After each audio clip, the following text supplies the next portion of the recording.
Okay, hi everyone. Thank you for having me here today. My name is Giulia and I'm a final year PhD student at the University of New South Wales, working with Sarah Braff. So today I'm going to talk about my most recent PhD project. This is focused on reconstructing the internal mass distributions and the orbital structures of SAMI passive galaxies using spatial models.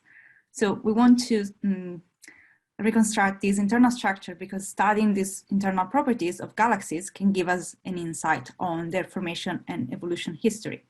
So before going into the results that we got, let me just give you a brief introduction on what spatial models are. So spatial models are dynamical orbit-based models that allow orbital kinematic substructures in galaxies to be revealed. This is going to be a very, very simplified explanation since I don't have much time to go into the details, but I'm happy to answer any question. So for these models, we need two main ingredients. The first one is an image of the galaxy, for example, in the R band, something like this. And then we need stellar kinematic maps derived from spectroscopic observations, for example, like these ones.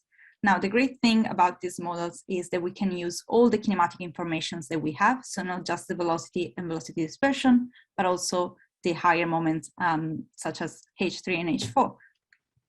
Once we have all these two ingredients, then we can start creating a suitable model for the underlying gravitational potential of our model. So to do that, we use a combination of three different components. First, we have a stellar component. Then we add a dark matter component and a central supermassive black hole. This is where we need the image of the galaxy because we use it to derive the intrinsic stellar luminosity density. So once we have that, we can then calculate a representative library of orbits using the potential just model. And then with that, we can find the best fit model to the observation by weighting the different contribution of the orbits. So to do that, we compare the model that we get with the observation using a chi-square comparison. Once the best fit model is found, we can then derive the information on the internal structure of the galaxy. So you can see here an example of an observation for a galaxy in our sample and the correspective correspondent model. So we have observation on top and model at the bottom. And we have luminosity distribution in the first column, line of sight velocity distribution in the second column, velocity dispersion H3 and H4. So as you can see, the model reproduces the observations quite well. This is not even one of the best galaxies that we have in the sample, but it's still pretty good. So once we have this best fit model, we can start deriving the information on the internal structure of the galaxy. So for example, we can get information on the intrinsic shape, and this is not just the projected shape that we see, but the real shape of the galaxy. And then we can have information on the internal mass distribution, and we can also divide the galaxy into different orbital components. For our sample, we decided to divide them into 4 different components. These are a cold component that is supported by strong rotation. So you can imagine this as a thin disk with stars orbiting with circular orbits around the center. And then we have a hot component that is supported by random motions, and then a warm component that is something in between, so with weak rotation, and a counter-rotating component that is similar to the cold and warm component, but rotating on the other direction. So what we've done was we applied these spatial models to sample of galaxies from the SAMI Galaxy Survey. So after applying some selection criteria, we ended up with a primary sample of 108 passive galaxies with stellar mass ranging from 10 to the 9.6 to 10 to the 11.3. So we apply spatial models to these galaxies in order to retrieve the internal properties, and all of the properties that we derived and that I'm going to show you now are derived within one effective radius. So just within the radius where we get half of the light from the galaxy. So for example, if we have a look at the shapes, we found that most of the galaxies in our sample are oblate, so have a shape similar to this. And then we did not find any prolate galaxy, but we found 25% of the galaxies with triaxial shape. It's even more interesting we have a look at the distribution of the shapes with stellar mass. So we found, as I said before, you can see that most of the galaxies are oblate. So the y-axis is the triaxiality parameter that takes into account the axis ratios of the ellipsoid. So we have oblate galaxies, triaxial in the middle panel, and prolate. But then if we look at the distribution and at the fraction of the triaxial galaxies that you can see on top with stellar mass, you can see that it's increasing with increasing stellar mass, in particular for masses above 10 to the 10.75, we reach very high fractions up to almost 50%. So what we have is high mass galaxies are more likely to be triaxial compared to lower mass galaxies. Then the other parameter that we had a look at was the internal mass distribution within one array for these galaxies. In particular, we explore how the fraction of dark matter changes with stellar mass. Again, the fraction of dark matter is calculated within one array. As you can see here, there's a lot of scatter, but if we look at the median values of the 4 mass spins that we divided the galaxies in, you can see that there is an increasing trend, so that we have higher fractions of dark matter with increasing stellar mass. So the average value of dark matter that we found is 0.25, that it's consistent with previous results from literature. But yeah, so what we can take from this is the high mass galaxies have higher fraction of dark matter. And then, as I said before, we divided our galaxies into 4 orbital components. So we show here the orbital fractions of each component. Red diamonds are hot orbits, so supported by random motions. Orange circles are warm orbits with weak rotation. Blue triangle core orbits with a strong rotation, and green squares are counter-rotating orbits. So galaxies again have been divided into 4 mass bins with the ball points showing the median value of each and the error bars representing the 1 sigma scatter around the median value.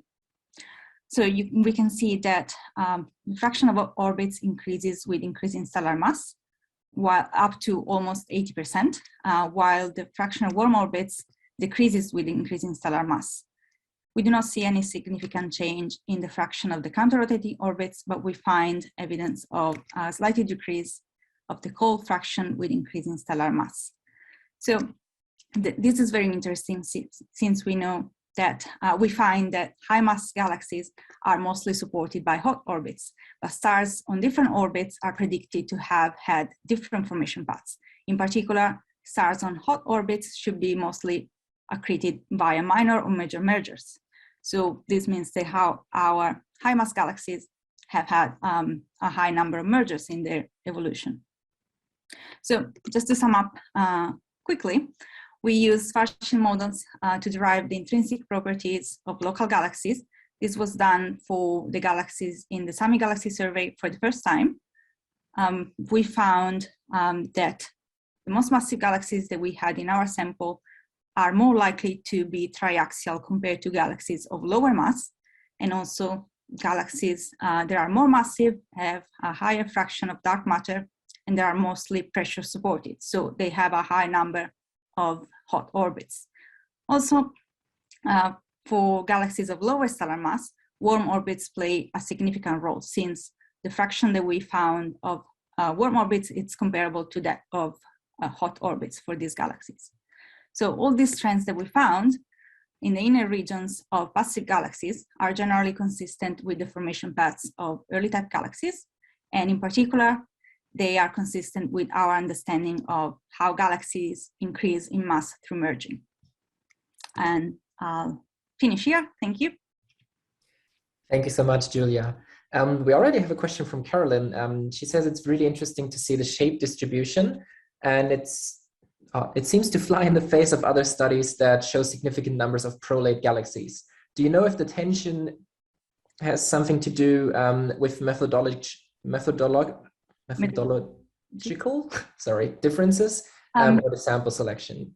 So I think the main reason for us, so at least there might be reasons behind this due to the methodology used for sure, but so I also compare my results with manga results using Spartian models as well, and they found a higher number of prolate galaxies, but those galaxies were also, they had higher masses as well. So that's definitely something to take into account. And the other thing is, of course, it depends also where you're measuring your the shape, because for us was at 1 array, but then if you use a different methodology, not Spartian models, you don't know if you're measuring it, at least I don't know if they're measuring it at 1 array or not. And then we do have some degeneracy between the inclination angle. And since we have, these are passive galaxies, they're quite round. And so you can't really see, for at least for the models, it's hard to determine the correct inclination angle sometimes. All right, cool, thanks. And Matthew has a question. Are you able to compare galaxy masses from your Schwarzschild models with GEANS anisotropic mass models? Oh, we haven't done sorry, yeah, go ahead first. It's fine. So we haven't done that yet, but yeah, that would be interesting to compare. Usually, like at least for mass, the derivation of mass, they're quite consistent for other studies at least. And so there shouldn't be any particular big differences in there, but it might be nice to have a look at that too, yeah. Yeah, Matthew presumes that there might be less good agreement for triaxial galaxies. Would you agree with that? Yeah, that could be also because GEANS models don't allow for triaxiality, so that could be for sure something to look at. True, yeah. Great. All right, thank you so much. One last question from Adam before we move on. How do these shape distributions compare to distributions from simulations like Eagle or Illustrious TNG? Word to that. So I had a look at the Illustrious simulation, but just previous results. I haven't really compared exactly the same mass bins, but for what we found is that usually they're quite consistent. The only thing is, again, they found a greater number of prolate galaxies, but again, those are masses higher than 10 to 11. Yeah. So of course, we don't have that many galaxies those masses, so we can't really see. We have just one galaxy that might be prolate, but it's still the error bar is quite huge. So yeah, but for the rest, they agree with our results. All right, thank you so much.